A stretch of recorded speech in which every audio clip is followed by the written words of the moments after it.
يا ذا الأسماء الحسنى يا خالقنا غفرانا نسألك وأنت الأسمى نأمل عفوك سبحانا يا خالقنا يا رب لعبيدك أنر الدرب يا خالقنا يا رب لعبيدك أنر الدرب واملأ. إن الحمد لله نحمده ونستعينه ونستغفره ونتوب إليه ونعوذ بالله من شرور أنفسنا ومن سيئات أعمالنا من يهده الله فلا مضل له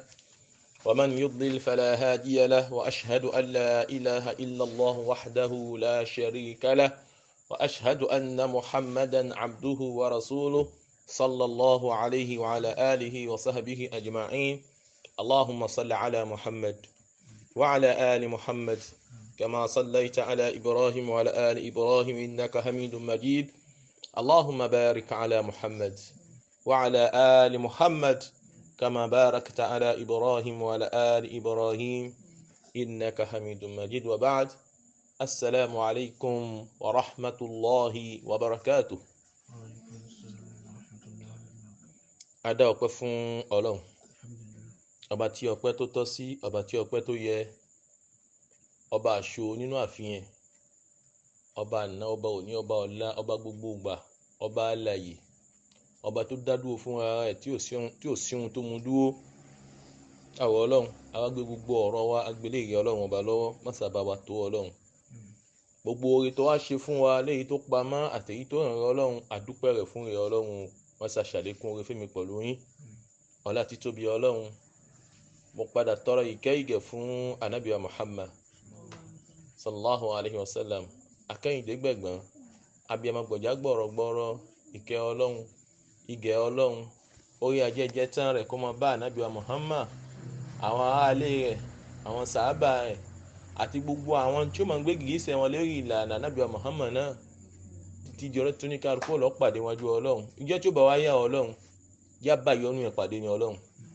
Ọlọ́run já bá yọ́nú ẹ̀ pàdé ní Ọlọ́run. Ìjọ tó bá gbà á sọ́dọ̀ Ọlọ́run, já bá yọ́nú ẹ̀ pàdé ní Ọlọ́run. Ìbínú ẹ̀ lè jìnà sí wa ní ìjọ yìí Ọlọ́run. Ọlá títóbi Ọlọ́run. Mo padà kẹ́yìn ọmọ ìyá mi ọ̀hún jù lọ lérí ohun tamà lérí ilé kí wá àgbà màjùmú alálùbáríkà yìí. Kọ́lọ́run ọba gbogbo yìí tí a mọ̀ gbọ́ bí Ọlọ́run jó mọ̀ wúlò fún oníkálukú wa, àtàfà tí ń sọ àti ohun tamà lẹ́yìn ọmọ lè kéwú lẹ́yìn wa, ìṣọmọ kékeré ni, ìṣàgbà ni, ìṣọkùnrin ni, ìṣobìnrin ni, Ọlọ́run jó mọ̀ wúlò fún wa jàmá. Ohun gbogbo àtà máa ń gbọ́, Ọlọ́run jó mọ̀ tún ìgbésí ayé wa ṣe Ọlọ́run. Yó mọ̀ tún ìgbésí ayé wa ṣe Ọlọ́run, àti yó mọ̀ tún ìgbésí ayé wa ṣe Ọlọ́run. Allahumma taqabbal minna innaka anta samiul alim. Wa tub alayna ya maulana innaka anta tawwabur rahim. Rabbana taqabbal minna innaka anta samiul alim. وتب علينا يا مولانا إنك أنت التواب الرحيم. ربنا تقبل منا إنك أنت السميع العليم. وتب علينا يا مولانا إنك أنت التواب الرحيم. اللهم يا مقلب القلوب ثبت قلوبنا على دينك، ويا مصرف القلوب صرف قلوبنا على طاعتك. اللهم حبب إلينا الإيمان زينه في قلوبنا وكره إلينا الكفر والفسوق والعصيان واجعلنا من الراشدين. اجعلنا من الراشدين. اجعلنا من الراشدين. لا إله إلا أنت سبحانك إني كنت من الظالمين. لا إله إلا أنت سبحانك إني كنت من الظالمين. لا إله إلا أنت سبحانك إني كنت من الظالمين. وبعد، lẹ́yìn ìgbà tí a dá ọpẹ́ fún Ọlọ́run tí a tọrọ ìkẹ́ fún Ànábì wa Muhammad, ẹ̀yin ọmọ ìyá mi, a wọnú ohun tá mọ̀ nínú ìdánilẹ́kọ̀ọ́ yìí nípa ohun tá mọ̀ ní Salasatul Usul ti àfá àgbà yìí, àfá dáadáa, àwọn tí wọ́n jáde kó láyé bí ẹni tí ò jáde kó láyé. Sheikh òun náà ni ìmáàmù àgbà tá ń pè ní kíni Muhammad Abdul Wahhab. Muhammad Abdul Wahhab, àwọn bàbá dáadáa yìí, Muhammad bin Salih al-Uthaymin, òun ni tá mọ̀ ní ṣáàrù ẹ̀ tí à ń lò fún wa. ni à ń ṣàlàyé fún wa lọ́yọ̀ kọ̀ọ̀kan àmọ́ mọ́túnù náà o òun náà ni ti bàbá dáadáa yìí Muhammad Abdul Wahab àwọn tí wọ́n jagun sí nkútàmọ̀ ní ẹbọ kó fi kásẹ̀ kó lè nítàmọ̀ ní abẹ́sánmọ̀ ọlọ́run kò lè tán àmọ́ wọ́n ṣègbìyànjú pé kí ọ̀pọ̀ nú ẹ̀ kó ṣe kí ni kó lè kó ní ilẹ̀ kó tó di pé wọ́n jáde kó láyé kọ́lọ́run lè ṣàwa náà bẹ́ẹ̀ jẹ̀mọ́ kọ́lọ́run lè ṣàwa náà bẹ́ẹ̀ jẹ́ tí ó padà paná ohun tàmọ̀ ní àwọn ìbàjẹ́ yìí tó ń bẹ lọ́dọ̀ àwa káàrọ̀ jíire tí ń bẹ lọ́dọ̀ àwa káàrọ̀ jíire àwọn ìbàjẹ́ yìí àwọn ẹbọ àwọn ohun tàmọ̀ láwọn àníyàn káníyàn àwọn ohun tàmọ̀ ní èrò kérò tí ń bẹ lọ́dọ̀ àwa káàrọ̀ jíire tá a bá sọ pé ń bẹ lọ́dọ̀ àwa káàrọ̀ jíire ló máa ń yẹ lómi lẹ́nu kó máa ń yẹ lẹ́nu ìyá ọmọ ìyá mi wọ́n jùlọ ní Islam ọ̀nà tí ò ní fi yẹ lẹ́nu ní táàfì tí ò ní fi yẹ lẹ́nu ní pé èèyàn kan ò lè máa ń pé ohun tàmọ̀ ní àwa káàrọ̀ jíire a ní àrùn lára a ní àrùn ní ara títí dìgbà tó ń tọ̀ wọ́n fi ké Al-Qur'an ló sì fi ké hadith anabi Muhammad sallallahu alayhi wa sallam tó bá padà wá ké ọ àpò kan ẹlẹ́kẹ̀ẹ́ta tí Ọlọ́run bá ṣe fún nítọ̀hún tó lè fi ríran àwọn nǹkan yìí òun náà ní kí Ọlọ́run fún ní basira ìríran ìjìnlẹ̀ kó má jẹ́ ìríran ojú lásán pé ló padà ń pé ohun tàmà láàkárọ̀ jíire a kò síbi tó pọ̀ gan nínú tàmà ní ọ̀rọ̀ ẹ̀sìn dé kọ́lọ́run bàbá mi aláàánú kó dákun kó mójú kó nú àṣìṣe wa kó tó pa wá kó sì wá fi pàápàá ẹ̀sìn náà kó fi lé wa lọ́wọ́ fi jáde kó láyé ọlá ti tóbi Ọlọ́run mo kà ní pé abẹ̀rẹ̀ ohun tàmà ní inú mùkọ́dìmọ̀ náà èyí ni introduction la wa ẹlẹ́kejì ọ̀rọ̀ tí ohun tàmà ní Imam Abdul Wahab tí ó sọ fún wa a ti parí ohun tàmà ní ọyọ̀ kan jọ́sí nínú mùkọ́dìmọ̀ yìí nínú báwo náà pé introduction yìí nípa bí pé ó kọ́ sọ fún wa pé ká mọ àwọn nǹkan mẹ́rin kan tá ṣàlàyé rẹ̀ fún wa kàrí bẹ́ẹ̀ kọ́ bàbá yìí tó wá padà sọ pé i'lam rahimakallah ó tún fẹ́ ṣàlàyé àwọn nǹkan mẹ́ta kan fún wa tó ṣe kókó kí ni sọ fún wa. اعلم رحمك الله أنه يجب على قال المؤلف رحمه الله اعلم رحمك الله أنه يجب على كل مسلم ومسلمة تعلم هذه الثلاث مسائل والعمل بهن. الأولى أن الله خلقنا ورزقنا ولم يتركنا هملا بل أرسل إلينا رسولا فمن أطاعه دخل الجنة ومن عصاه دخل النار. نعم Imam Abdul Wahab tún sọ fún wa ó ní ìlàm lọ́mọ ìmọ̀ àjìnlẹ̀ ìyá ọmọ ìyá mi òwọ́n jùlọ tó ń fi dédé àsìkò fi gbọ́ mi lọ́mọ ìmọ̀ ìjìnlẹ̀ pàápàá ìmọ̀ kó dẹ́ ẹ lójú tá bá ní ọmọ ẹni tá bá gbé ohun tá mà ní ọmọ síwájú yẹn pé iṣẹ́ ọmọ ẹni lórí ọmọ tó lọ ẹbí tó lè òsì fọ́jú kí ni ó sọ lónìí bẹ́ẹ̀ ni ọmọ mi tá bá sọ pé kì í ṣe ọmọ ẹ ó mọ̀ ní kí ló wá sọ fún mi báwo ìtúṣe ọmọ mi mà ní ìbọn ni pé ọmọ mẹ ní pàápàá mímọ̀ bí tó ṣe fẹ́ mọ ọmọ rẹ ní pàápàá mímọ̀ ní mímọ̀ tó jẹ́ pé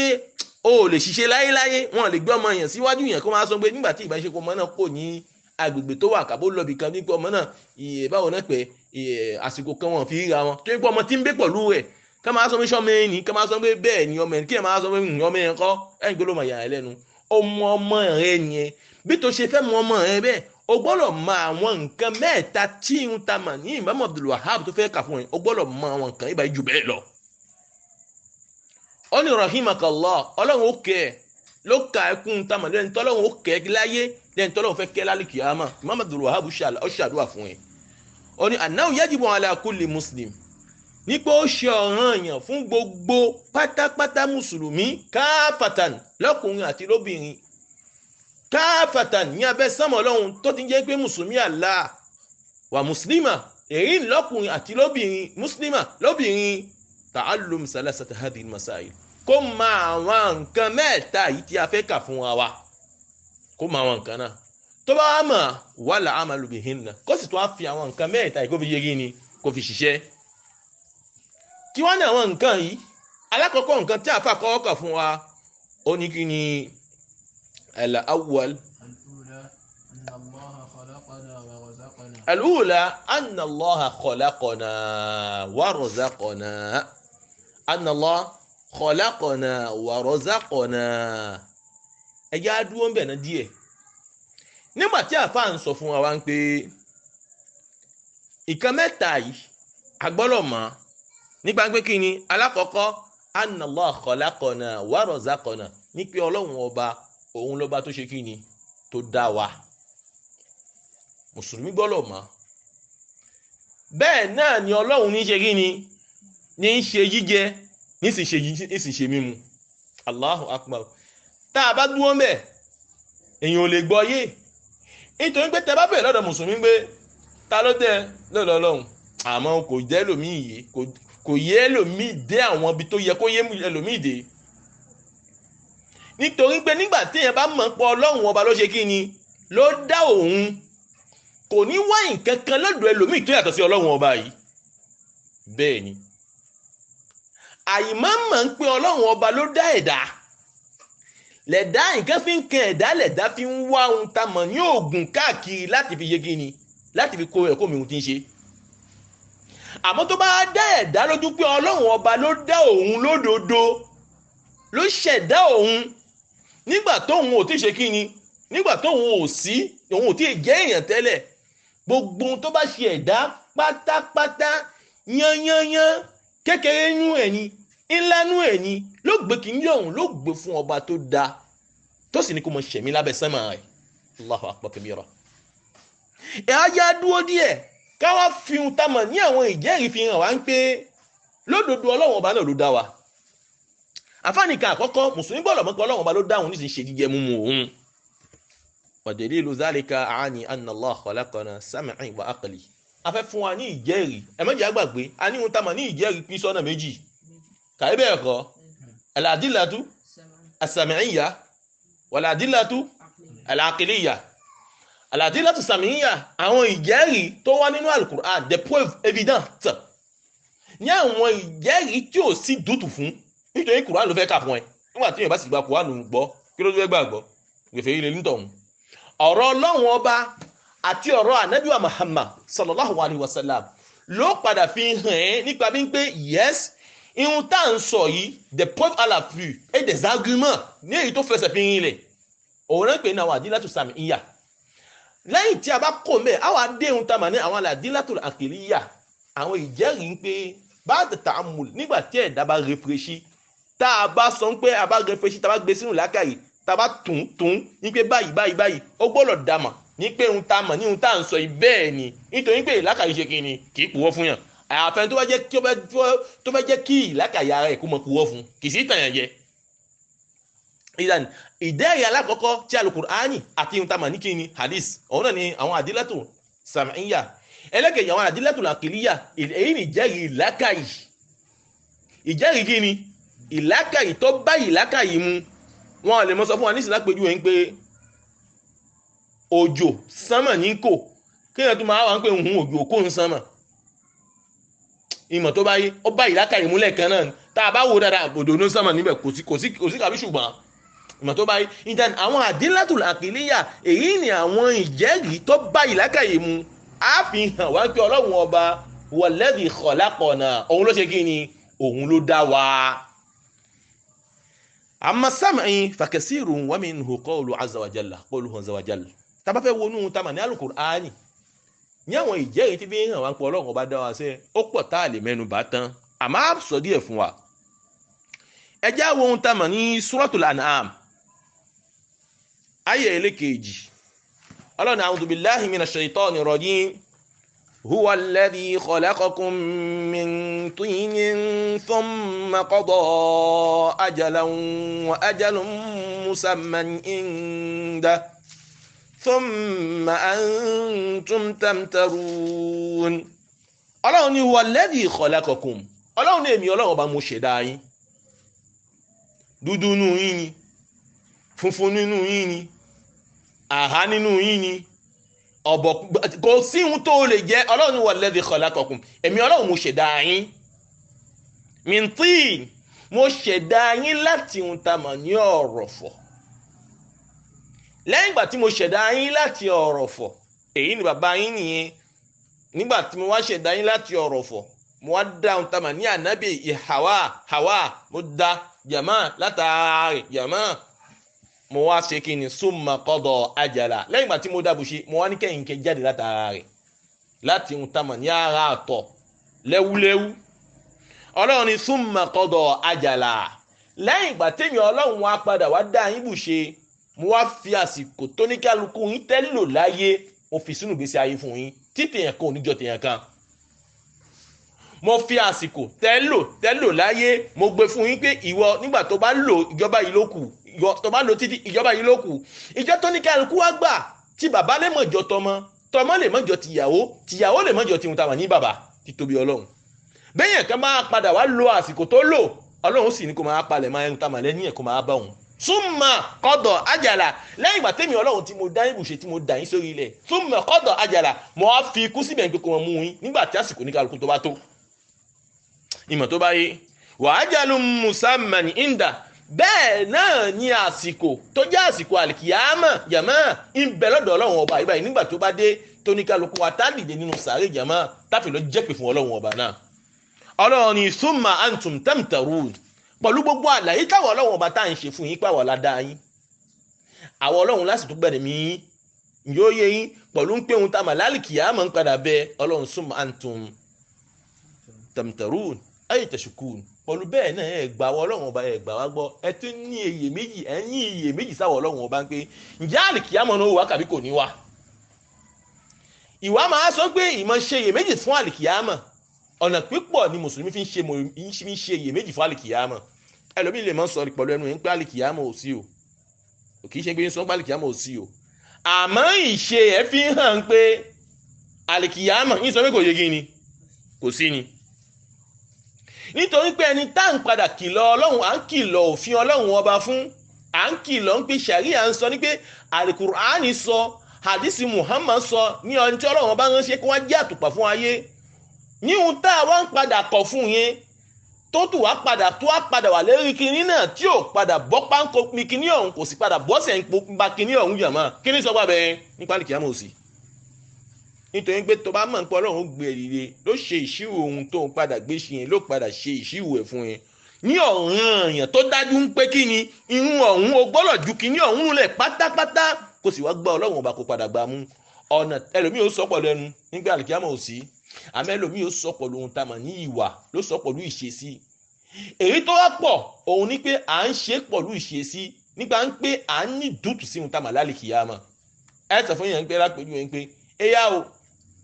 Ànábì Muhammad sallallahu alayhi wa sallam ó sọ̀kan báyìí o Muhammad sọ̀kan báyìí o àmọ́ àárín ohun tá a mọ̀ ní mùsùlùmí tó ní ṣe kí ni kò ní tẹ̀lé kan náà. Èyí ni eléyìí fi sọ bá lùgbọ́n àlìkìyàmọ̀ ṣe kí ni kò sí yẹn. Ibi tá a fẹ́ lọ fún wa ní àyà náà pé Ọlọ́run walladhi khalaqakum Ọlọ́run lòun ṣe kí ni òun lòun dá yín. Ọba mi ní òun lòun ṣe kí ni lòun dá yín. Ẹjẹ́ á kó mbẹ̀ káwọ àyà tó tẹ̀lé wa qalu wa laqad khalaqnakum thumma sawwarnakum Suratul A'raf. Ọlọ́run laqad khalaqnakum àwọn Ọlọ́run a ṣe kí ni àwọn Ọlọ́run a dá yín thumma sawwarnakum a ti wá ṣe ayọ̀ àwòrán yín. Nígbà tí Ibn Abbas radiyallahu anhu wa anhum ajma'in tó fẹ́ tún kìíní ó ní wa laqad khalaqnakum ay khalaqnakum min aslabi rijal khalaqnakum min aslabi rijal adáyín kíni khalaqnakum fi aslabi rijal adáyín síbi ohun tá mà ní ìbára di àwọn ohun tá mà ní àwọn ọkùnrin àwọn Ọlọ́run dá yín síbẹ̀. Summa sawwarnakum fi arhamin nisa àwa padà ayọ̀ àwòrán yín nínú tamọ̀ nínú àwọn àpòyà yín nígbà tí ẹ̀yin ìdé yẹn tẹ́ padà bọ́ síbẹ̀. Kí ni ìtumọ̀ èyí? Ìtumọ̀ èyí ni pé nígbà tí ọkùnrin bá wà gbogbo ohun tamọ̀ ní ọmọ tí ó jáde lára rẹ̀ ọmọ náà ti ń ṣe kí ni ti ń bẹ ní ohun tamọ̀ ní bàràdì rẹ̀. Allahu akbar kabira. Nígbà tó wá padà wá di pé kí ni ọmọ yẹn irun tamọ̀ ní ọkùnrin padà rí irun tamọ̀ lóbìnrin Ọlọ́run kí irun tamọ̀ láàtọ̀ padà bọ́ sí irun tamọ̀ ní àpò. Ìṣẹ̀lẹ̀ tó fẹ́ ṣẹlẹ̀ bá padà ṣẹlẹ̀ ń bẹ̀ lọ́ àmọ́ padà dín pé Ọlọ́run ọba mi àlékọ́ ọlá yusawwirukum fi arhami nisa Ọlọ́run wà padà wá yọ àwòrán yín nínú tamọ̀ ní àpò ìyá. Àdébẹ̀ ayọ̀ etí síbi tó yẹ agbé imú síbi tó yẹ kó gbé agbé ẹnu síbi tó yẹ kó gbé agbé ẹsẹ̀ síbi tó ẹsẹ̀ gbé agbé ọwọ́ síbi tó wọn kó gbé ọwọ́ ò ní gùn ju ọwọ́ lọ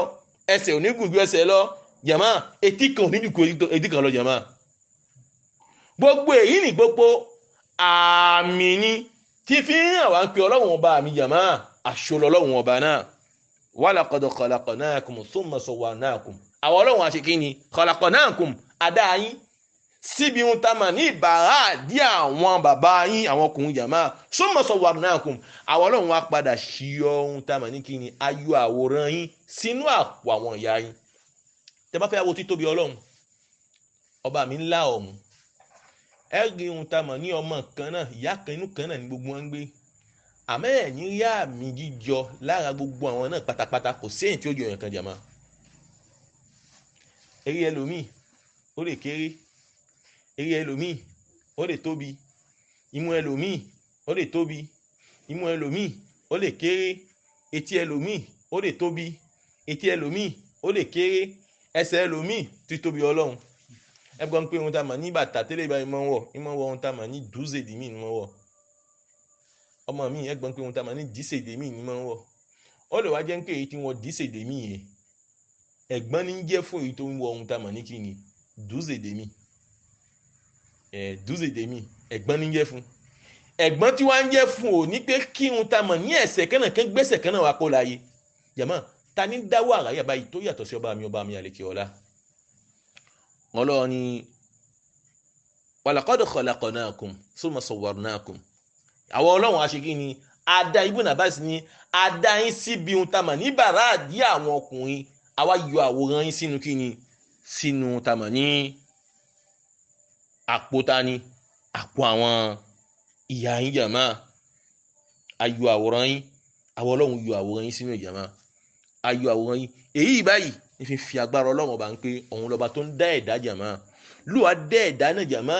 tí òun ta mà ní ọ̀kan oníjọ kan nínú gbogbo jàmá. ọlọ́run tún sọ fún wa nínú àyà mi nínú sọ́tò Rum ọlọ́run a'udhu billahi minash shaitani àyà 20 ọlọ́run wa min ayatihi nínú àmì àwọ ọlọ́run ọba tí fífi títóbi àwọ ọlọ́run ọba fi hàn pé àṣọ làwọ ọlọ́run ọba nínú ọlá àṣọ làwọ ọlọ́run ọba nínú agbára àṣọ làwọ ọlọ́run ọba nínú títóbi wa min ayatihi nínú àmì àwọ ọlọ́run tẹ́fì mọ́ títóbi ọlọ́run ọba an khalaqakum min turab náà ni dídá táwọ ọlọ́run ọba tá a jẹ́ kí ni a dá yín láti ara yẹ̀pẹ̀ èyí ni baba ńlá wa tí ń jẹ́ ànábì Ádámà an khalaqakum min turab àwọn ọlọ́run ọba dá yín látara kí ni yàmá látara ohun tá a mọ̀ ní yẹ̀pẹ̀ ọlọ́run kọ́ dá ànábì Ádámà níbi kí ni nínú yẹ̀pẹ̀ ó wá yọ àwòrán ẹ̀ pẹ̀lú ọwọ́ rẹ̀ tàbá sọ pẹ̀lú ọwọ́ rẹ̀ ló máa yẹ lómi gbéṣẹ́ ọlọ́run lọ́wọ́ ni bẹ́ẹ̀ ni ọlọ́run lọ́wọ́ nínú àwọn ìgbàgbọ́ tí mùsùlùmí gbọ́dọ̀ ní òun ni pé ó gbọ́dọ̀ mọ̀ pé ọlọ́run ọba ṣe kí ni ó ní ọwọ́ àmọ́ ọlọ́run ọba èyí tá a gbọ́dọ̀ wá mọ̀ ni pé ọwọ́ ọlọ́run ò jọ kankan nínú nǹkan tó ọlọ́run ọba kó dá kódà ìgbàgbọ́ ò gbọ́dọ̀ mú èèyàn nínú àkídà dé ọ̀rọ̀ ìgbàgbọ́ dé kí èèyàn sọ pé ọlọ́run ò lọ́wọ́ ẹni tó wá lọ́lọ́run ò lọ́wọ́ ó ti pé Al-Qur'an ó ti pè ní rọ́ gbọ́ mi yé kí ló wá ṣẹlẹ̀ ní pé ọwọ́ tọ́lọ́run wá ní àwọn ògbọ́dọ̀ wá wádìí pé báwo lọ́lọ́run ọba náà wà kèéfìyà rẹ̀ báwo lọ́wọ́ ọlọ́run ọba wà kò yé wa kò yé èèyàn kan àgbọ́dọ̀ bẹ́ẹ̀ pé báwo ló wà àmọ́ àgbọ́dọ̀ gbọ́n kó ní ọwọ́ nítorí pé òun ọlọ́run ọba gan ó ti ròyìn ara ó sì ti fọ ara rẹ̀ mọ́ pé laysa kamithlihi shay'un kò sí àfijọ fóun ọlọ́run ọba kò sì fi àṣìwé fóun ọlọ́run ọba nínú ọ̀rọ̀ nínú ìṣesí nínú àwọn nǹkan kò sí àfijọ fóun ọlọ́run kò sí àfiwé fóun ọlọ́run ọba ìgbàgbọ́ ohun tá a mọ̀ ní alùsùnà èyí ni mùsùlùmí pẹ́ngẹ́dán tó padà retí láti pàdé ọlọ́run ọba gbọ́dọ̀ gbáǹkọ́ ọlọ́run ọba ṣe kí ni ó ní ọwọ́ ìtàn ọlọ́run ọba wa dá ànábì Ádámà ó dá láti ohun tá a mọ̀ ní ọwọ́ rẹ̀ yóò wa min ayati an khalaqakum min turab nígbà àwọn ọlọ́run a dá yín láti akíni láti ihun tàmà ní ẹ̀pẹ̀ summa antum basharun tantashirun lẹ́yìn ìgbà tí àwọn ọlọ́run ọba tàwa dá yín àwa ní kí ni àwa ní kí ẹ jẹ́ ká yọ yín láti ara bàbá àti ìyá ní pé kẹ jẹ́ kí n tó ṣe kí ni tẹ́ẹ̀mọ̀ fọ́nká sí ihun tàmà ní orí ilẹ̀ ẹ wá wọ ọlọ́run nígbà tí Ibn Kathir tó fẹ́ sọ ó ní wa min ayatihi àdálẹ́tún àlà àdọ̀mọ́tì wa kamali kudurati nínú àwọn àmì tí fi ń tamọ̀ ní títóbi ọlọ́run ọba àti pípé ọlọ́run ọba ń pè ọba tó pé lọ́lọ́run ó pé tí ọ̀là àbùjẹ̀kù lára jàmá ọba náà pé ní pípé tó bù háyà ọba náà sí ọba tó dání ó pé tí ọ̀là àbùjẹ̀kù lára jàmá ana khalaqa abakum adam ní pé Ọlọ́run ọba dáhùn tá mà ní bàbá yín Ádámà ó dá látara yẹ̀pẹ̀ summa antum basharun tantashirun fa aslukum min turab Ibn Kathir ní ìpínlẹ̀ yín àti ara yẹ̀pẹ̀ ni summa min ma'in mahin lẹ́yìn yẹ̀pẹ̀ ńkọ́ ó kùn tá mà ní omi lẹ́wúlẹ́wú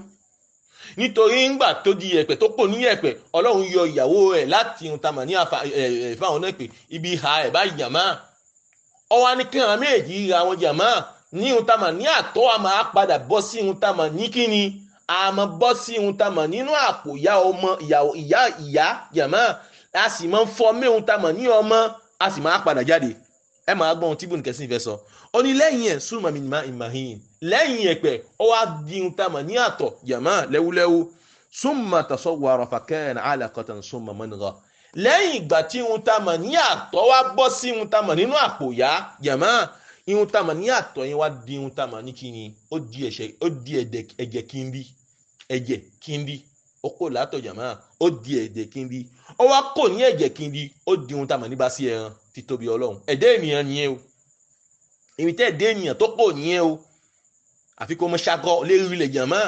bẹ́ẹ̀ lómi bá mú wa báyìí lónìí kò tún síwó tòun mọ́ Allahu Akbar yàrá jẹ́ akọ ọjà wo bí tí ẹ̀dẹ́ ènìyàn kò ọkọ̀ níbi àtọ̀ lẹ́yìn àtọ̀ jàmá ó di ohun tá mà ní kíni ó di ẹ̀jẹ̀ kíndí Allahu Akbar ó wá kò ní ohun tá mà ní ẹ̀jẹ̀ kíndí ó wá di kíni ó di ohun tá mà ní bá sí ẹran tí ẹ lè mú báyìí tí ó gbé sí ẹnu tí ó sì ń jẹ jàmá summa sara idama lẹ́yìn ẹran yẹn Ọlọ́run wá yí èèyàn ó yí kó láti ohun tá mà ní ẹran jàmá ó wá sọ di egungun la hawla nínú inú ìyá àsìkò ìyá ti wà nínú oyún gbà yẹn la hawla wala quwwata illa billah mushakkalatan ala shakli al-insan egungun yóò wà lérí àwòrán ènìyàn jàmá egungun ló wà ó dàbí squelette ní tá máa ń pè ní squelette vivant jàmá ló wà ní àwòrán èèyàn jàmá Ọlọ́run ó yọ lé ló wà dàbí egungun jàmá ibi tó ní kálukú àtakò nìyẹn o ibi tá àfà tó kò ibi tí jàmá oko ìmáàmù oko dàdárì oko jàmá kò sí ẹni tí yóò gbàbẹ̀ kọjá jàmá ẹ̀yọ́ màá yá mi wọ́n jùlọ ní Islam Ọlọ́run ní mushakkalatan ala shakli al-insan egungun yóò wá di ohun tá mà ní kíni ló wà dàbí squelette jàmá summa kasallahu tilka al-idama lahma kí Ọlọ́run wá sí lẹ́yìn Ibn Kathir ní lẹ́yìn ìgbà tí egungun yẹn wà bẹ́ẹ̀ Ọlọ́run wá ní kí egungun yẹn kí ẹran kó bu àwọn egungun yẹn pátápátá jàmá ẹran wá bu egungun náà ló bu egungun ló bu ẹsẹ̀ ló bu ọwọ́ ló bu erí ló bu ojú ló bu ẹ̀kẹ́ ló bu gbogbo jàmá la hawla wala quwwata illa billah lẹ́yìn ẹ̀ thumma nufikha fi ruh Ọlọ́run wà ní kí wọ́n padà fẹ́ ohun tá mà ní ẹ̀mí sí lára ẹ̀mí ò wá wọ ara ohun tá mà ní kíní yìí fa idha huwa sami'un basir ló wà padà ní pé ẹni tí ó fẹ́ Ọlọ́run ni ó fẹ́ jáde yìí jàmá ló wà ní etí ló sì ní ojú jàmá téèyàn fi ń ríran summa kharaja min batni ummihi saghiran da'if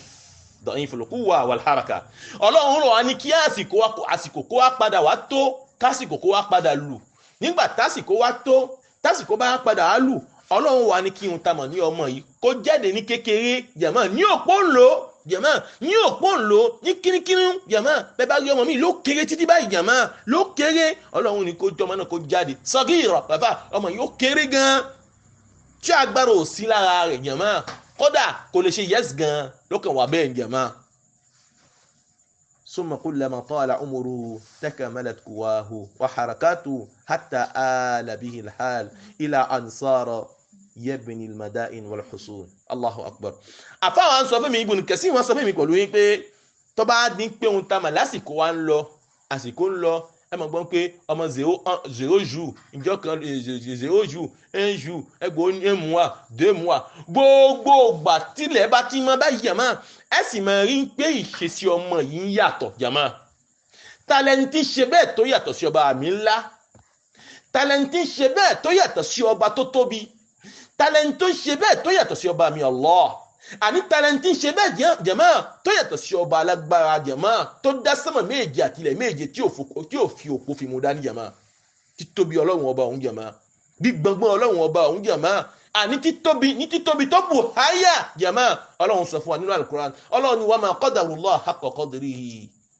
wal ardu jami'an qabdatuhu yawma al-qiyamah was-samawatu matwiyatun biyamini ọlọ́run ma qadarullah haqqa qadrihi bí tó ṣe yẹ kẹ́ gbé mi ọlọ́run bá tóbi tó ẹ gbé mi tí ọlọ́run bá tóbi tó bẹ́ẹ̀ ẹ̀yin èdè ènìyàn nítorí pé mi ọlọ́run ọba bù háyà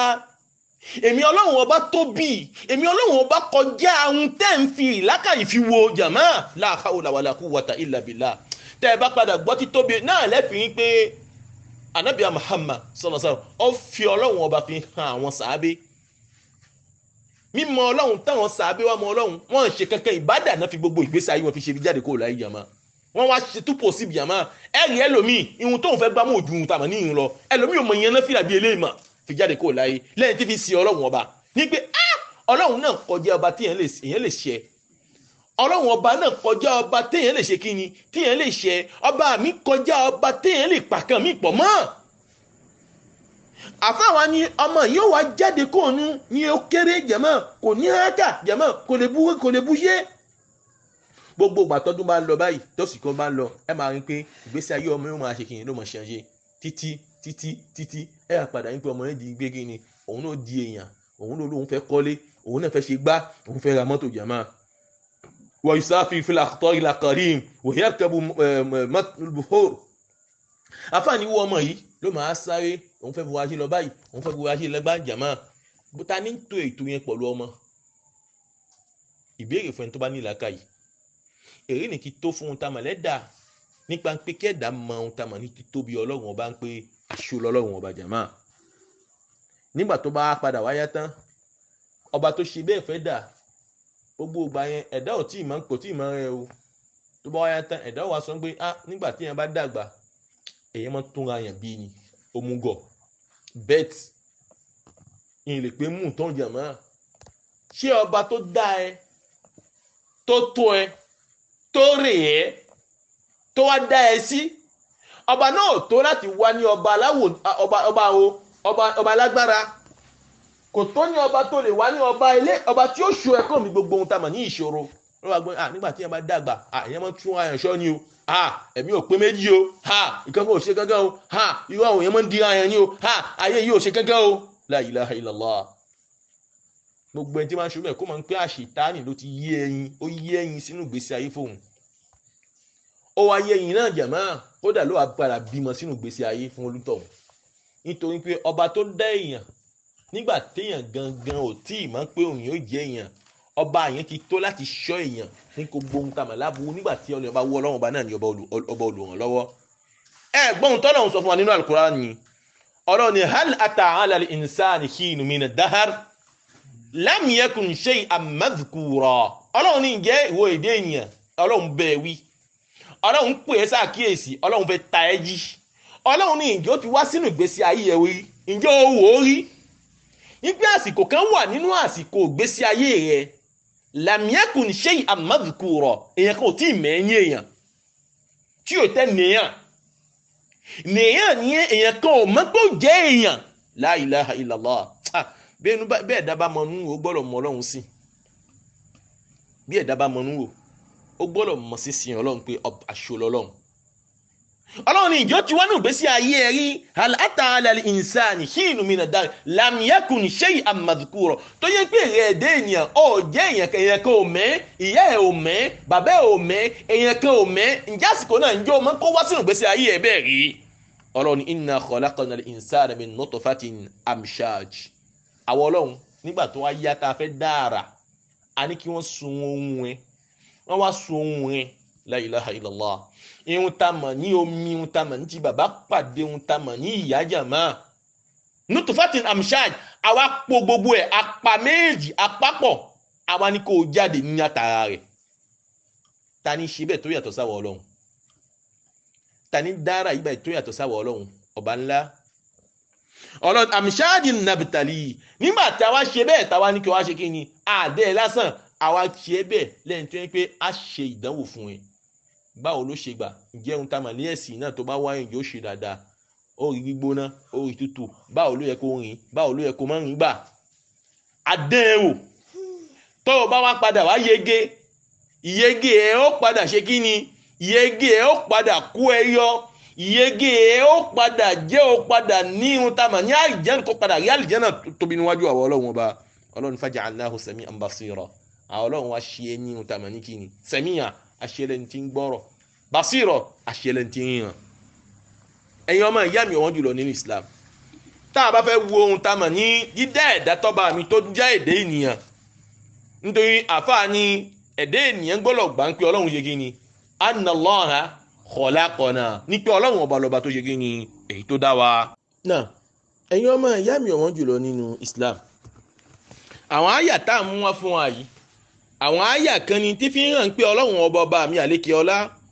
òun náà ni ọba ṣẹ̀dá walladhi khalaqana òun lọ́ba ṣẹ̀dá òun lọ́ba tó dá wa inú àyà tá a tó lè mú wá fún wa ẹ bá tún wo ohun tá a mọ̀ ní àyà o ẹ bá wo ohun tá a mọ̀ sọ́tù Zariyat àyà second wit ọlọ́run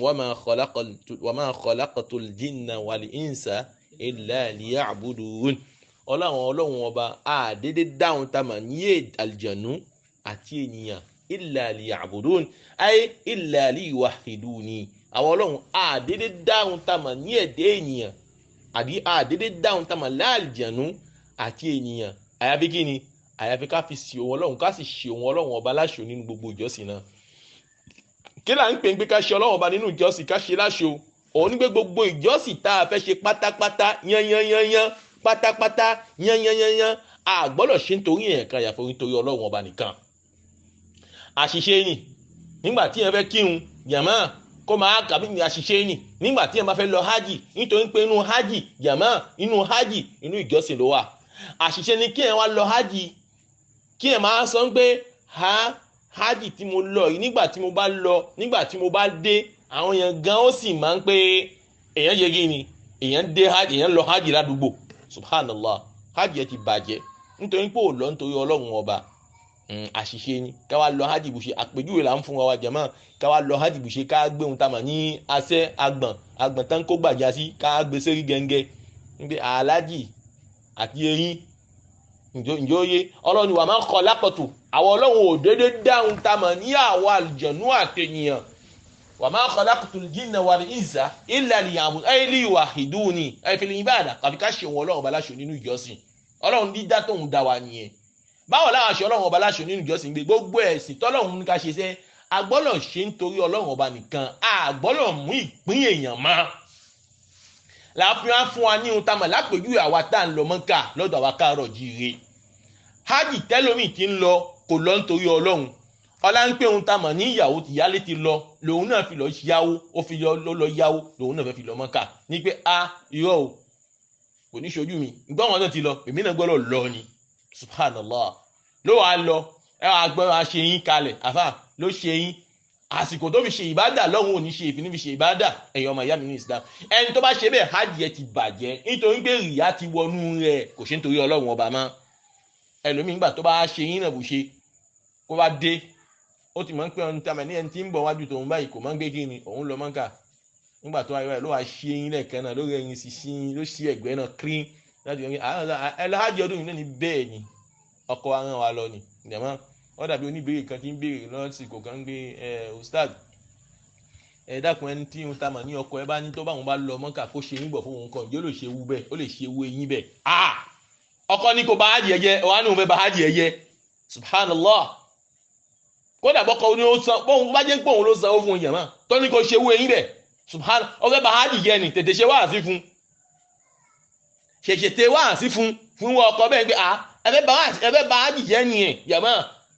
bí o bá fẹ́ arin ẹ kọ́wọ́ agbélẹ̀ ọlọ́run bò ẹ́ láṣìírí lógo tí ọlọ́run nítorí ọlọ́run ọba ní pèsè owó ẹ̀ fún yàn jẹ́mọ̀ kì í ṣe ẹ̀dá ìdàní ẹ̀yọ́ ọmọ ìyá mi ọ̀wọ́n jùlọ nínú Islam tẹ́pá fẹ́ wo ohun tá a mọ̀ nínú àyà yìí á rí pé ọlọ́run ni wa ma khalaqtul jinna wal insa àwọn ọlọ́run ò dédé dé ohun tá a dédé dá ta ni àlìjẹ̀nú àti ènìyàn inú àyà yìí á rí pé ọlọ́run ọba òun lọ́ba tí ń ṣe ẹ̀dá jẹ̀mọ́ èyí ni jẹ́ dẹ̀lílù o as-sam'iyya njoye dẹ̀lílù sam'iyya yẹn ọwọ́ kò dẹ̀lílù àkírí nípa bí ń pé ọlọ́run ọba òun lọ́ba tó ṣe kí ni tó dá wa dẹ̀lílù àkírí ala anna Allaha khalaqana faqad ja'at al-ishara ilayhi fi qawli ta'ala ọlọ́run ọba pè wá sàkíyèsí nínú àyà kan dẹ̀lílù àkírí yẹn ọlọ́run sọ fún wa ní suratu Tur àyà 35 Ọlọ́run béèrè lọ́dọ̀ èdè ènìyàn bá ń ṣiṣọ́ tù náà kẹ̀kẹ́ fún sílẹ̀ fún wa. Ọlọ́run béèrè lọ́dọ̀ àwọn èdè ènìyàn pé am khuliqu min ghayri shay'in am humul khaliqun. Ọlọ́run ní am khuliqu min ghayri shay'in. Ọlọ́run ní òun fẹ́ béèrè ìbéèrè lọ́lọ́run béèrè lọ́dọ̀ àwọn èdè ènìyàn. Am khuliqu min ghayri shay'in. Ọlọ́run ní bíbẹ̀ yín tẹ̀ ń bẹ tẹ̀ fi ń ṣe ẹ̀mí ẹ̀yin èdè ènìyàn. Ṣé ẹ̀ ń bẹ náà lẹ́yìn èèyàn kan títí ń bẹ ni? Ṣé kìí ṣe ń pé èèyàn kan tó bẹ ló ń dá yín kàbẹ́ ẹ dédé bẹ fún àyín? Ọlọ́run béèrè lọ́dọ̀ èdè èèyàn. Am humul khaliqun, kàbẹ́ yìí náà lẹ dédé dá ara yín ni? Ọlọ́run béèrè lọ́dọ̀ ẹ̀. Èmi ò mọ̀ sọ pé èèyàn kan ló dá mi tí ń jẹ́ Ọlọ́run, bẹ́ẹ̀ náà ni ìpadà dára mi bí ìbá ṣe pọ̀ bá mi àlékè ọlá ló padà dá mi lásìkò tó wù nígbà tó wù títóbi Ọlọ́run ọba òun jàmá.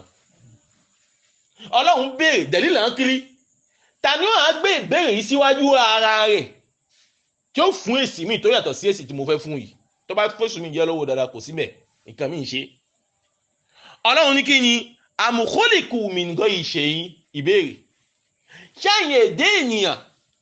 ṣé ẹ padà ń bẹ bíbẹ tẹ́ ń bẹ, ṣé ẹ bẹ lẹ́yìn èèyàn kan títí ń bẹ tẹ́lẹ̀ ní mà tí ń yẹ ọba mi Allah? Ṣé dídá yín tẹ́ dá yín fífò tó ń fò sókè káàkiri bíbẹ tó ń bẹ, ṣé èèyàn kankan ló dẹ am humul khaliqun, kàbẹ́yìn náà ò khalaqu anfusahum, kàbẹ́yìn náà lè padà dára yín? Kí lọ́lọ́run sínú fọ́nsẹ́ ẹ̀ka fún àwọn mùsùlùmí. Ont-ils été créés à partir de rien ou sont-ils eux les créateurs? Ọlọ́run béèrè ṣé ẹ̀yin náà lè dára yín ni? Ṣé ẹ̀ kìí ṣe èèyàn kan ní bẹ tẹ́lẹ̀ ló fi dá yín ni? Ta ló lọ ẹ̀ tí ń bẹ jàmá? Allah, ọba tí ò ní ìbẹ̀rẹ̀ tí ò sì ní ìparí. Ó fẹ́ kíra ẹ̀, ó ní huwa al-awwal wal-akhir wal-zahir wal-batin. Allahu akbar. Ọlọ́run ní huwa al-awwal, Ọlọ́run ní ọba àṣọ lòun, ọba àbẹ̀rẹ̀ ni òun tí òun ò ní ìbẹ̀rẹ̀ ń pé báyìí lòun bẹ̀rẹ̀ jàmá, òun ò ní tààrí. Ọlọ́run ò ní ohun tàmà ní dat. Kò wá sí ohun tọ́lọ́run ọba dá pátápátá tí ò ní dat, kò ní date, kò nígbà tó bẹ̀rẹ̀ jàmá. Wal akhir, Ọlọ́run ní ọba ìgbẹ̀yìn lòun tóun ò sì ní tán pátápátá, òun ò ní tán láéláé. Wa zahir, ó ní ọba tó hàn lòun jàmá, òun hàn jàmá. Ọlọ́run ní òun hàn ju gbogbo ohun tó hàn lọ jàmá. Wal batin, bẹ́ẹ̀ lọ́ba tó pamọ́ lòun tí ò sí ohun tó pamọ́ tó wọn Ọlọ́run ọba jàmá. Ọlọ́run ní huwal awwal jàmá, huwal awwal. Ọlọ́run ní àṣọ lòun jàmá, òun lọ́ba àkọ́kọ́ jàmá. Kò sí sámà onígbà tọ́lọ́run dá tí dá tẹ̀ ń bẹ lọ́dọ̀ Ọlọ́run. Ilẹ̀ onígbà tọ́lọ́run ọba dá tí dá tẹ̀ ń bẹ lọ́dọ̀ Ọlọ́run. Ènìyàn onígbà tọ́lọ́run ọba dá wa tí dá tẹ̀ ń bẹ lọ́dọ̀ Ọlọ́run. Òṣùpá onígbà tọ́lọ́run ọba dá tí dá tẹ̀ ń bẹ lọ́dọ̀ Ọlọ́run. Ohun bẹ́ẹ̀ náà jàmá onígbà tọ́lọ́run ọba. Òru onígbà tọ́lọ́run ọba dá. Ọ̀sán onígbà tọ́lọ́run ọba dá jàmá. Màlẹ́kà onígbà tọ́lọ́run ọba dá wọn tí dá tẹ̀ ń bẹ lọ́dọ̀ Ọlọ́run ọba jàmá tọ́lọ́run mọ̀. Àmọ́ ta ni ò padà ní dá jàmá? Ọba mi ò ní dá, nítorí pé kò sí ẹni tó dá Ọlọ́run ọba jàmá, títóbi Ọlọ́run ọba ọ̀hún jàmá, gbogbo fún Ọlọ́run ọba náà jàmá. La hawla wala quwwata illa billah. Ikhwatal iman, ẹ̀yin ọmọ ìyá mi wọ́n jùlọ nínú Islam, ẹjá dá Ọlọ́run ọba náà mọ̀. Èmi ẹjá dá Ọlọ́run ọba náà, ẹjá dá mọ̀ nínú ìṣẹ̀mí ayé wa. Kí jìnnìjìnnì Ọlọ́run mọ̀ mú wa ní gbogbo ohun tá a fẹ́ ṣe wa jàmá, gbogbo ohun tá a fẹ́ ṣe. Ọ̀nà ẹbọ pàtàkì lọ àwọn káàdọ̀ jíire, ọ̀nà ogun, ọ̀nà àjò jàmá. Ẹlòmíì ní ogun lọ́lọ́run ọba, àjò lọ́lọ́run ọba, ogun lọ́lọ́run ọba kọ, Ọlọ́run ò kọ àjò. Kí lóògùn kí lájò? Lọ́dọ̀ yín mùsùlùmí káàdọ̀ jíire. Kí ni ogun? Kí làwọn alájò? Tá a bá gbé ohun tá a mọ̀ ní, ó lè má yàtọ̀ lọ́dọ̀ ẹ̀yin káàdọ̀ jíire. Àmọ́ káàrọ̀ jíye tó bá jẹ́ mùsùlùmí tí ń wá ohun tamà lálìkì yàmà bá bá gbé sínú òṣùwọ̀n Ọlọ́run ó yàtọ̀ ìkankan náà ni àtògùn àti ohun tamà lájò the same thing ni jàmá. Ọ̀nà ẹbọ ni, ọ̀nà ṣíríkù tí ń ba la ilaha illallah jẹ́ ni tẹ́lẹ̀ sọ mùsùlùmí di gèfè tó jáde kó láyé. Kò sí ájì tó lè lọ, mo ti mọ́ sọ fún gbogbo gbà ájì tá à ń lọ kì í ṣe pásítọ̀ tẹ́lẹ̀mí ló sọ pé sẹ̀fín nígbà tóun ti lọ ájì sẹ̀fín pàgáyì ló mọ̀ ṣe pàgáyì ló mọ̀ ṣe ẹbọ. Irọ́ o, bó o bá padà ṣe ẹbọ jàmá ó ti ba la ilaha illallah ẹjọ́ ti jóná la ilaha illallah ẹ. Ẹlòmí gbádùn ẹ̀ títí jàmá, ìkan díẹ̀ irọ́ ó fẹ́ lọ yẹ̀wò ni, ìkan díẹ̀ ó fẹ́ ṣògùn ni, ìkan díẹ̀ jàmá la ilaha illallah náà lẹ́lòmí ṣe títí gbésí ayé fi dàwú. Ìmọ̀ ó sì sọ pé ìjẹ́ gbésí ayé tí tòun tò ìyá ó tẹ́ títí ìgbésí ayé dàwú jàmá bí ẹsẹ̀ mọ́tò ó dàwú pátápátá. nígbà tó dọ̀ ọlọ́run ọba mọ̀ jàmá gbogbo ẹni tí bá ń ṣe ẹlòmíì lè máa ṣe kó máa gbé o pé máa ń gbọ́ ọlọ́run ọba ń yé ń rẹkẹrẹ tòun ni o inna Allaha la yumlilu zalim hatta idha akhadhahu lam yuflitu ọlọ́run ní àwọn ọlọ́run ọba òun a máa dẹ èèyàn ni òun dẹ ni jàmá bíi piège tóun ọlọ́run bá lọ gbà mú kò ní wá bọ́ lọ́wọ́ òun ọlọ́run ọba mọ́ la fi kégbe fún àwọn mùsùlùmí káàrọ̀ jí jàmá ẹjá gbọ́ ọlọ́run ọba ẹjá gbà mú ẹjá mọ̀ pé àṣọ lọ́lọ́run ọba dẹ̀lílò wọn kiri tá ń lò fún wa tá ń sọ fún wa ọlọ́run fi hàn wá nínú Al-Qur'an ni pé am khuliqu min ghayri shay'in ṣé ẹ padà dára yín ṣé bíbẹ tẹ́ ń bẹ ẹ̀ ń bẹ lẹ́yìn èèyàn kan títí ń bẹ tẹ́lẹ̀ ní tí ń jẹ́ òun ọlọ́run ọba ni ẹ àbẹ lẹ́yìn ọlọ́run ọba ọwọ́ ọlọ́run ọba lọ́ba ọlọ́run ọdẹ mi pẹ̀lú ẹ̀ ṣe bígbà kan ló sí ìgbà kan ní ìyá àti bàbá ẹ̀ wọ́n tí ì mọ́ra wọn nínú àwọn àsìkò ìṣẹ̀ní ayé ibà yìí náà ni wọ́n mọ́ra wọn tán padà mọ́ra wọn tí wọ́n so ohun tìyẹ tí wọ́n fi ń jẹ́ èèyàn ṣọ́ba yẹn ó wá yẹ ká máa ṣe pàgá ìpẹ̀lú ọlọ́run ọba náà ṣọ́ wá yẹ kọ́lọ́run náà máa pàṣẹ ká máa gbọ́nrín ṣọ́ wá yẹ ká máa fi ńlá náà ọlọ́run ọba ká máa fi ṣe yẹ̀yẹ́ ẹ̀yin káàrọ̀ jíire ìwà àti ìgbà yín bá wí jù àwa káàrọ̀ jíire ni wá sí yín bá wí jù ẹjá tún àgbègbè wa ṣe ẹjá tún tá mà ní ẹ̀sìn wa ṣe nítorí àlẹ́sìn o jàmá àlẹ́sìn o ní òdòdó ń jẹjá sọ fúnra wa ẹ̀sìn ló pọ̀ lọ́dọ̀ ohun tá mà ní káàrọ̀ jíire jàmá tábà ní àlẹ́sìn kì í ṣe pé à ń fẹ́ ìbalẹ̀ nìkan o lọ́sìn pé a ti ń kírun ní pé à ń kírun la ní ẹsẹ̀ pín yẹn eré o àyìmọ́yé ìkan jàmá ọ̀pọ̀ nǹkan àní nǹkan rìbìrìbì jàmá tó kù lẹ́yìn irun tamà lẹ́yìn irun tá ń kírun tó ti ń ba la ilaha illallah jẹ́ jàmá tí ba ìsìlámù jẹ́ ọ̀pọ̀ la ti sọ fún wa ká máa gbógun ti sunna Nabi Muhammad sallallahu alayhi wa sallam ń ba la ilaha illallah jẹ́ ni o ká máa gbógun ti sunna Nabi ń ba la ilaha illallah jẹ́ ni o lójú ọ̀nà la ilaha illallah ǹjẹ́ o mọ̀ òun ló ti ń gbọ́ yìí tó bá mọ̀ ǹjẹ́ lọ́jáwọ́ ìmọ̀ gbógun ti súnà Nabi Muhammad nípa àwọn tó ọmọ náà tún gbẹ́sìn kan wá nísìn àpọ̀pọ̀ ẹ̀sìn náà lọ́jáwọ́ gbogbo gbàlámọ̀ kí gbẹ̀ fún ẹ ẹlòmíì mo sọ pé nùú mo kórìíra àwọn nǹkan tó jẹ mọ́ àwọn nǹkan súnà náà bíi jàmá ìkan òun kórìíra ẹ̀ ó kórìíra ìlànà Muhammad ó sì fẹ́ wà lìjẹ́ náà tí ẹ pọ̀lú tí Muhammad wọ̀ ó fẹ́ bá Nabi wọlé ọ̀la tọ́másì ni Ọlọ́run já bá Nabi wọlé ọ̀la olófòdì náà kẹ́ná àmì ọ̀nà ọ̀fẹ́ fàdówọ̀ ni ìbéèrè ọ̀fẹ́ fàdówọ̀ ni ó lè fàdówọ̀ jẹ̀ mọ́ ó ṣiṣẹ́ rẹ̀ náà ni kọ́lọ́n kó dáa kó dúró ti wá ìdáni ẹ̀yọ́ ọmọ ìyá mi ní Islam dẹ̀lílò à ń kiri Ọlọ́run ni àmùkúnlẹ̀kùn mi ń gọ́ iṣẹ́ ìhìn àmùhùnmùl kọ́ọ̀lẹ̀kùn kàbá wọn náà ni wọ́n padà ṣe kí ni wọ́n padà dára wọn yé èèyàn dára rẹ̀ ni a dára wa bí ìbá ṣe pé ẹ̀kọ́ ló dára tí ń jẹ́ Ọlọ́run àfa ṣéun sèmi ní fa'ina al-insan lam yakhluq nafsahu li'annahu qabla wujudihi adam ṣíwájú bíbẹ̀ kò ti sí tẹ́lẹ̀ ilẹ̀ nìyàn wàlá adam laysa bi shay'in ìmọ̀ bẹ èèyàn èèyàn bẹ kìí ṣe nǹkan kan wa ma laysa bi shay'in la yujad shay'an nǹkan tí ò bá sí kò sí náà ní ìtumọ̀ yẹn pé o sí tẹ́lẹ̀ yàmá kódà ṣé o sẹ́mi lọ tí ó ní li anna kulla hadithin la budda lahu min muhdith àfáà sọ fún mi pẹ̀lú yín pé ihun tá a bá ti ní pé ń bẹ ọ̀ràn èèyàn kí ní ọ̀hún gbọ́dọ̀ ní èèyàn kan tó ṣe kí ni tó jẹ́ ọmọ bẹ́ẹ̀ kò lè dédé bá bẹ́ẹ̀. ولأن وجود هذه المخلوقات على هذا النظام البديع والتناسق المتآلف جماعة يمنع من أثبت أن يكون صدفة. gbogbo àwọn ètò tọ́ba mi tó tò sí ayé yìí báyìí jàmáà la hawla wala quwwata illa billah gbogbo àwọn ètò tọ́lọ́run tó tò sí ayé yìí tèmi pẹ̀lú yín tá ń bẹnú ẹ̀ jàmáà ẹjá wo ohun tá mọ̀ ní òwú òró wà tí òru bá kó mbẹ̀ ọ̀sán ó wà nígbà tí ọ̀sán bá fẹ́ wá awápọ̀ lóhùn sọ̀lẹ́ yìí ló wọ́pọ̀ lóhùn nígbà tí òun bá kó mbẹ̀ òru ó wà nígbà tí òru bá fẹ́ wá kí ni ó tẹ̀lé jàmáà òṣùpá ó tẹ̀lé Ọlọ́run ní sọ fún wa nínú Al-Qur'an a'udhu billahi minash shaitanir rajim ẹ̀yin ọmọ ìyá mi wọ́n jùlọ ní Islam gbogbo àwọn nǹkan tó bá mi ti ń tò yìí ń tò jàmáà ń tò ọ̀sán ò padà pàdé òwú ò padà pàdé oníkálukú ń rìn jàmáà ní ọ̀tọ̀tọ̀ lọ́tọ̀tọ̀ àsìkò tó wú ó wà àsìkò tó tútù ó wà jàmáà ta ní í ṣe wú èyí tó yàtọ̀ sí Ọlọ́run ọba jàmáà àfáà ní bí ta ṣe wá rí àwọn ètò yìí ti ń tẹ̀lẹ̀ báyìí ṣé èèyàn kankan ní ọmọ tóni tó jẹ́ Ọlọ́run ọba ni Ọlọ́run sọ fún wa nínú Al-Qur'an قل أرأيتم إن جعل الله عليكم الليل سرمدا إلى يوم القيامة من إله غير الله يأتيكم بضياء أفلا تسمعون قل أرأيتم إن جعل الله عليكم النهار سرمدا إلى يوم القيامة من إله غير الله يأتيكم بليل تسكنون فيه أفلا تبصرون. Ọlọ́run ní ẹ̀yin ẹ̀dẹ́ ènìyàn ihun tí ò yẹ ẹ̀yẹ ń ṣàlàyé gbígbọ́ngbọ́n èmi Ọlọ́run tí tóbi èmi Ọlọ́run bá fún yín. Ọlọ́run ní kul ara'aytum wíwẹ́ Muhammad bá sọ fún wọn. Ara'aytum ǹjẹ́ ẹ̀rí pé tí ọba mi bá mú ja'ala Allahu alaykum layla sarmadan tọ́lọ̀ bá mú ta mọ̀ ní òwú tá à ń bẹnu èyí kó wá ṣe ní kẹrin kése ká má rí ọ̀sán mọ́. Ọlọ́run mú òwú ó ní kó mọ lọ bẹ́ẹ̀ jẹ̀mọ́ kó mọ lọ bẹ́ẹ̀ kí òwú mọ lọ bẹ́ẹ̀ ká má rí ọ̀sán. Àsìkò tọ́sán ó jò àsìkò tí ọ̀sán ó wà ọ̀sán ò ní ṣe kí ni ọ̀sán ò ní wá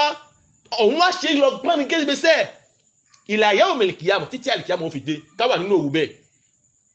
Ọlọ́run ní man ilahun gayrullah ya'tikum bidiya ta nínú èèyàn tẹ́ ń sìn nínú tamọ̀ ní Ọbàtálá ni nínú tamọ̀ nínú Ògún ni nínú tamọ̀ ní ẹ bá ń pè àwọn nǹkan náà nínú àwọn nǹkan náà tẹ́ ń sìn bẹ́ẹ̀ nínú àwọn nǹkan orò tẹ́lẹ̀ ń sìn tẹ́ ń pè ní ohun tamọ̀ ní kí ẹ̀ ń pè ní orò lé tẹ́ ẹ gbọ́kànlé pé òun ló lè kóyan kó bí fìtínà ayé àtàlìkìyàmọ̀ la ilaha illallah. Ọlọ́run ní ta nínú àwọn nǹkan yìí man ilahun gayrullah ta lẹ́ni tó yàtọ̀ sí èmi Ọlọ́run ya'tikum bidiya tí ó mú un tamọ̀ ní ìmọ́lẹ̀ wá fún yín èyí ní ọ̀sán fún yín tó yàtọ̀ sí èmi Ọlọ́run ọba. Ọlọ́run béèrè lọ́dọ̀ yín ẹ̀yà Ògún tó bá lè yọ kó yọrí Ọbàtálá tó bá lè yọ tó bá lè gbé ọ̀sán wá nígbà tọ́lọ́run bá ní kí n tamọ̀ ní kí n ní ọ̀hún kó wà ní òwú bẹ́ẹ̀ kan ní gbèsè tó lè yọ jáde kó yọ jáde kó dìde ìjàmá àti ìrì ìjàmá wàláì kò sí kódà bíbu wọn bá papọ̀ nípa àwọn fẹ́ ṣe kò lè yí ṣe. Ọlọ́run ní èyí tí wàá dákẹ́ Ọlọ́run ò dákẹ́ kúl yẹ mọ́ bá a tún sọ fún wọn. Ara'aytum in ja'ala Allahu alaykumun nahara sarmada. Ọlọ́run ní bẹ́ẹ̀ mi Ọlọ́run máa tún ní kí ọ̀sán ni kó tún wà pọ̀lú yín bẹ́ẹ̀ kí òru mọ́ wà láyéláyé mọ́ títí àlìkíyàmọ̀ Ọlọ́run fi tó. Hal ilahun gayrullah sarmadan ila yawmil qiyamati man ilahun gayrullah ya'tikum bilayli taskununa fi afala tubsirun. Ọlọ́run tèmi Ọlọ́run bá tó wá ní pé ọ̀sán ló fẹ́ wá kí ọ̀sán náà kó wà bẹ́ẹ̀ títí kálíkìyàmọ̀ Ọlọ́run bọ́ fi tó. Ta nínú àwọn nǹkan tẹ́ gbọ́kànlé tẹ́ ń sìn lẹ́yìn mi Ọlọ́run ọba tó lè wá mú un tamọ̀ ní òwú fún yín tẹ́ máa gbénú òwú ọ̀hún àfà tó jẹ́ aṣọ bora fún yín. Ọlọ́run ní afala tubsirun ẹ̀yin ẹ̀dẹ́ ni ẹ̀yìn ìhàn ìlàkàyè òpè ni tẹ́ wá mú ọba míì tẹ́ ń padà sí lẹ́yìn mi Ọlọ́run ọba ìfọ́nmi nílò ìfọ́nsẹ̀. Dis, que diriez-vous si Allah vous assignait le jour en permanence jusqu'au jour de la résurrection? Quelle divinité autre qu'Allah pourrait vous apporter une nuit durant laquelle vous reposeriez? N'observez-vous pas donc? Elekeji kura ara'aytum in ja'ala Allahu alaykum nahar.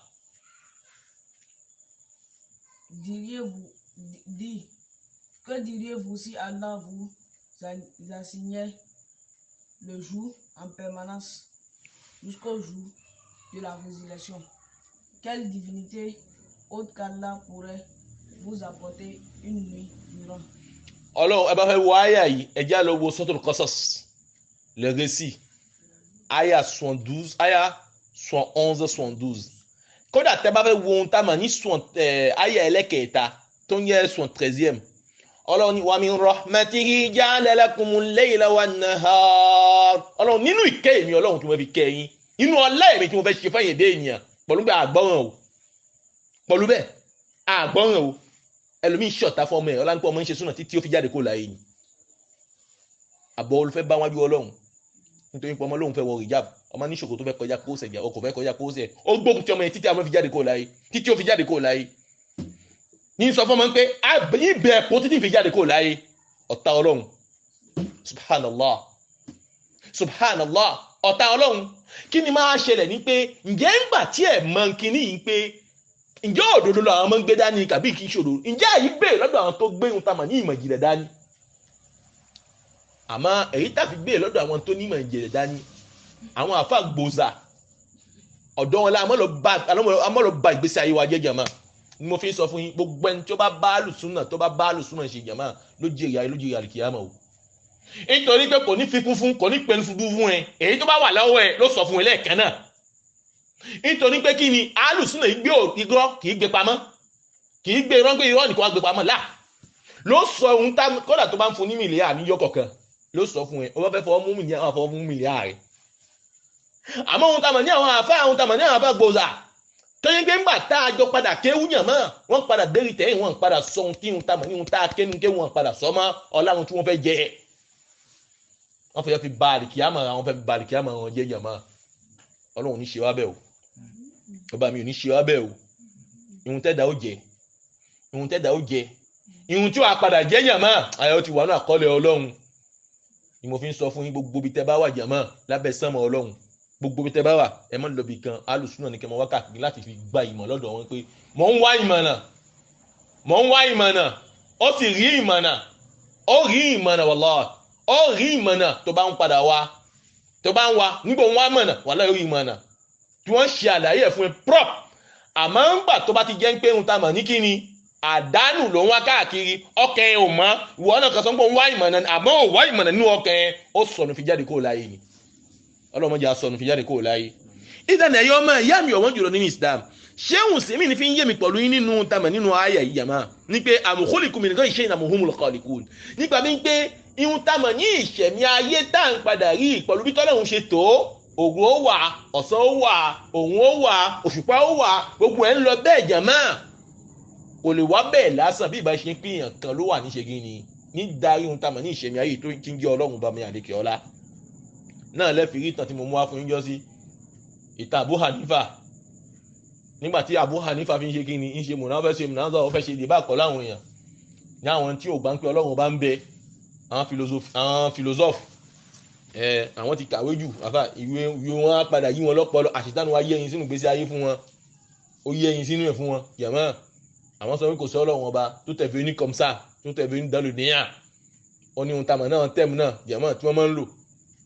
yóò yẹ ní pé kò sí ẹ̀kan tó kéré ayé náà kàn wà bẹ́ẹ̀ ni wọ́n tún mọ demọ́tẹ́ inú ọmọ dùn ló mọ fọ faransé ló mọ kọ̀wé yóò yẹ ló mọ kọ̀wé kọ́lọ̀ kó dákun ṣàánú wa la fi ń sọ fún wa àwa táwọn ọmọ wa ń kàwé nínú àkíyèsí ta ṣe láàrin àwa kárọ̀ jíire jàmá táwa àwọn tàwọn láwọn afá àtàsí ń sọ ní gbogbo gbà láwọn jàmá ahlu sunna wal jamaa jàmá àwọn ahlu sunna wal jamaa òun ní pé gbogbo gbà táwọn ọmọ wa bá ń kàwé jàmá ẹ má jẹ́ ń ka kéwú mọ́ o ẹ̀yàn ka kéwú mọ́ o nítorí pé ọ̀pọ̀ ní ẹni tí ń kàwé ò padà mọ́ ọlọ́run tá a bá gbé ohun tá a mọ̀ ní àwa tá ń kàwé jàmá ní àwọn ọmọ tá ń kàwé tá a bá gbé ohun tá a mọ̀ ní 99 jàmá % kalẹ̀ jàmá àwọn fi mọ́ ọlọ́run ọba ni o wọ́n fi mọ́ takò fi ọlọ́run ni o díẹ̀ ẹ̀yún ẹ̀ tó jẹ́ 1% tó kù náà ló lè jẹ́ pé alhamdulilayi a tẹ̀lé ohun tá a mọ̀ ní manhaj ohun tá a mọ̀ ní manhaj èyí directive tó dáa à ń pè wá sáàkíyèsí jàmá àwa bímọ ọlọ́run ò ní béèrè ń pè ìwé wo lọ́mọ kà láyé o diplôme lọ́mọ ní láyé iṣẹ́ wo ló ní láyé báńkì ló ṣiṣẹ́ ni báńkì ló ṣiṣẹ́ ni báńkà ló ṣiṣẹ́ ni nítorí tí wọ́n dùn máa wà káwọ̀ jíire ni níbo lọ́mọ ẹ̀ ṣiṣẹ́ báńkì wọ́n gbé ṣẹ́gun báńkì èyí ń gbé wẹ́ yẹs inú yóò máa dùn ọlọ́run fẹ́ béèrè lọ́dọ̀ wa o kí la ṣe ní iṣẹ́ olóore kí la ṣe bọ́mọ yẹn bá sì padà jẹ́ ọmọ rẹ̀ jàmá tó bá fi jẹ́ ọmọ rẹ̀ fún ẹ nígbà tó bá sí láyé mọ́ òun ní pé kò tí ọmọ ẹ lérí ìlànà ọlọ́run ìlànà nàbí Muhammad sallallahu alayhi wa sallam ẹ mọ̀ gbọ́n pé ìwé náà ni o kéwò jẹ́ kankan fún wa lọ́dọ̀ akárọ̀ jíire mọ́ tẹ bá sì fẹ́ wo ẹyin pé ọlọ́run ti mú wa báyìí a nífẹ̀ẹ́ rí ilé kan nísìnyí jàmá a nífẹ̀ẹ́ rí ilé kan tá à níyàn ọmọ tó gba diplôme tá náwó sí wọn lé blọ gidi ní gidi jàmá nígbà tó jẹ́ pé àmọ́ ọlọ́run ọba pẹ̀lú ohun tá a mọ̀ ní ìwé tá à ń ké jàmá ìwé tá a fẹ́ ké ṣe nítorí ọlọ́run nítorí ayé la fi ń ṣe kọ́ máa fi ní plus láwùjọ nìkan ni káà náà fi jẹ́ ní iyì láwùjọ àtà fi tàlìkì àmọ̀ sí àìmọ́ fi tàlìkì àmọ̀ sí ẹlòmíì fọlọ bá gbọ́n pé inú ẹ̀sàmẹ́ lọ wà jàmá ó ní kò tẹ́lá ẹ̀sàmẹ́ ní sí lápẹ̀lú ọlọ́run mọ́jọ́ bọ́ sínú tamọ̀ nínú ẹja ń pè inú àwẹ̀ bọ́ bá bọ́ sínú àwẹ̀ nísìnyí àpèjúwe mẹ́rin nísìnyí jàmá àárín àwọn èèyàn tó yẹ àmùsùn tó fẹ́ lọ sẹ́sàmẹ́ jàmá tí wọ́n ní káwọn ṣe kí ni kọ́ mọ́ ń gbà wẹ̀ ń gbé kò lè jẹ́ òwe fèsì dáadáa subhanallah ìwọ ọmọ tí ò lọ exam bẹ́ẹ̀ jẹ̀mọ́ tó bá gba diploma náà ẹ̀ á ń retí pé kọ́mọ yẹn kó ríṣẹ́ jẹ̀mọ́ subhanallah ta ní fún yàn iṣẹ́ tí ń jẹ́ ọ̀tọ̀ sọ́lọ́hún ta ló wá pàṣẹ kágbàwẹ̀ ọ̀wá fọlọ́hún ọba lẹ̀ ọ̀wá ń òṣètò ọlọ́hún ọ̀wá wọn iṣẹ́ àbá kódà wọ́n gbégbá mú ẹ báyìí gan láàgán kò ní rí wọ́n gbé iṣẹ́ náà wọ́n gbégbá mú ẹ báyìí jẹ̀mọ́ kò ní rí iṣẹ́ náà yóò ṣètò ọlọ́hún jẹ̀mọ́ ọ̀pọ̀ nínú tamọ̀ ní ìhun táwọn ọmọ àti wọn pàjẹ́ nígbà tán kàwé náà ọ̀pọ̀ nínú ìhun ẹ̀yin ọmọ ìyá mi wọ́n jùlọ ọ̀pọ̀ nínú ìhun táwọn ọmọ àtàn pàjẹ́ nínú àbá ó gbọ́n pé ń ṣe tédé ni o non pas le génie après la prière après le tédé il va faire la prière pensez ni fo yẹn o èyí tí ó tẹ́ kó yà bẹ́ẹ̀ yẹn jẹ̀mọ́ níwájú ọlọ́run àfi kọ́ ọlọ́run kó dáhùn kó ṣàánú àkótó àwùjọ wa ṣe ẹjá tún ìgbésí ayé wa ẹjá tún ṣe jẹ̀mọ́ kò já al-haqq wa zahaqa al-batil inna al-batila kana zahuqa òdodo ti dé jẹ̀mọ́ ìmọ́lẹ̀ gbọ́dọ̀ yí padà òkùnkùn gbọ́dọ̀ yí padà òkùnkùn gbọ́dọ̀ yí padà ẹjá pẹ̀yìn sí àkíyèsí àwa mùsùlùmí káàrọ̀ jíire a ti ṣubú o jẹ̀mọ́ bá a bá padà lo ohun tá a mọ̀ ní àwọn ibòmí mọ́ sọ fún gbogbo gbà bàbá wọ àwọn èèyàn míì àgbà fún ẹ̀ nínú ẹ̀sìn o nínú ìjọsìn àgbà fún ẹ̀ sí ó lágbà àgbà fún ẹ̀ àná ẹni tó bá jẹ́ mùsùlùmí Yorùbá tó bá bá àwọn èèyàn míì lò àrùn pé àrí fún ẹ̀ gbà kọ́lọ́run lè jẹ́ àgbà fún ẹ̀ fi jáde kó láyé o oníkálukú náà ni ó mọ̀ tún tá a mọ̀ ní fún ayé ẹ̀ ṣe bàbá ti ń tún fún ayé ẹ̀ ṣe bẹ́ẹ̀ náà láti mọ̀ ní pé alhamdulilayi àwùjọ náà ó mọ̀ ṣe ṣe nítorí bá a bá ti gbọ́ gbónítọ̀ wọn bá ti gbọ́ jàmọ́ á ṣe kí ni a mọ̀ pàdé a sì mọ̀ fún wa ní òyìn a mọ̀ pa a mọ̀ mọ́ ẹlòmíì òun náà mọ̀ ṣe kí ni òun náà mọ̀ kún wa àwùjọ ń ṣe kí ni àwùjọ ń túnṣe náà nìyẹn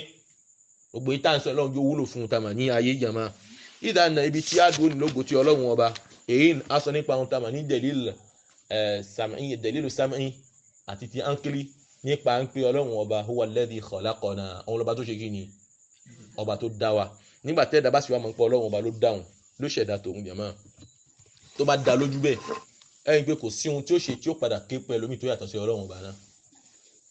tó bá dá lójú bẹ́ẹ̀ náà làfáà fi sọ fún wa pé yẹ́jìbù wọn léyìn náà ọ̀run èèyàn fún agbọ́lọ̀mọ́ nígbà tó bá ti mọ́ kọ́ ọlọ́run ọba ló dẹ ní pé ìwọ kọ́ ló dára rẹ ìgbọ̀n tí appartient à quelqu'un èèyàn kan ló ní ẹ̀ ń yọ ọlọ́run ẹjá wo ohun tamọ̀ nínú tẹ̀lé ìta tó lè fún wa jàmọ́ ẹjá wo ohun tamọ̀ ní ọmọ lápèjúwe ọmọ pẹ̀lú bàbá nílé kọ́mọ á fi bàbá lẹ̀ jàmọ́ wọ́n á lé ọmọ níléèwé ó ń lé ọmọ ní iléèwé ni o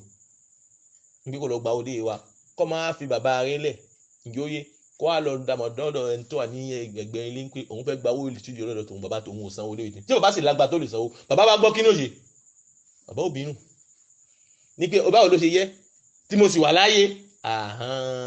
bẹ́ẹ̀ náà nínú ọlọ́run ọba òyì dùn nígbà tí ọba fi ọlọ́run ọba ńlẹ̀ tó wá lọ́wọ́ ọba míì lọ́ba òun lọ wá nǹkan míì tó lè dáàbò bò ẹlẹ́yìn ọlọ́run padà bínú sí ẹ ìbínú tí wọ́n fẹ́ bínú yẹn àpèjúwe là ń fún yẹn o tọ́lọ́run ó jù bẹ́ẹ̀ lọ nítorí pé ohun tá a mọ̀ ní ẹni ọmọ yẹn ìwọ kọ́ ló dá ọmọ náà o ó kàn gbàrẹ̀ ẹ̀ wáyé ni ọlọ́run ló dá ìwọ ìdàní plus ọlọ́run ọba jù bẹ́ẹ̀ wallahi masalul ula ọlọ́run ọba ló tẹ́ kí ló dá ìyẹ́ ọmọ ń tọ̀ ń gbàrẹ̀ ẹ̀ wáyé ni ìdàní kí o wá fi ọlọ́run ọba lẹ̀ kí kàn án máa ṣẹ̀ nísìn àpèjúwe nísìn ọwọ́ sọ pé nǹkan ní ṣe ẹtẹsẹ̀ ilé bọ́ ni o ǹjẹ́ ó yé yín tó bá sọ pé Yorùbá bá sọ pé ẹtì ẹsẹ̀ ilé bọ̀ jẹ̀mọ́ níbo ló fẹ́ lọ yẹn ilé oníṣègùn bí ìlọlẹ́ oníṣègùn ló lọ gbígbà wíwé láti fi yé pé kí ni ó fẹ́ fi wá ìkóniyọ ṣé ohun tó yẹ mùsùlùmí yẹn ṣe wọ́n padà sọ́dọ̀ ọlọ́run ọba tó dá ẹni tó padà ó wà ní tó bá padà sọ́dọ̀ ọlọ́run ọba náà ó máa wò ń pé kí ni ọlọ́run ọba náà ní pé ká máa fi ṣe ìwòsàn ó wà ní pé alukur'ani àti hadith anabi Muhammad kọ́lọ̀n kó dáhùn kó ṣàánú wa o kó sì máa ń ṣe èyí tá a ṣe yìí ọlọ́run jẹ́ kí òdodo ọlọ́run yóò dé sí gbèsè ayé àwọn mùsùlùmí subhanakallah bihamdik ashhadu an la ilaha illa anta astaghfiruka wa atubu ilayk wassalamu alaikum wa rahmatullahi wa barakatuh.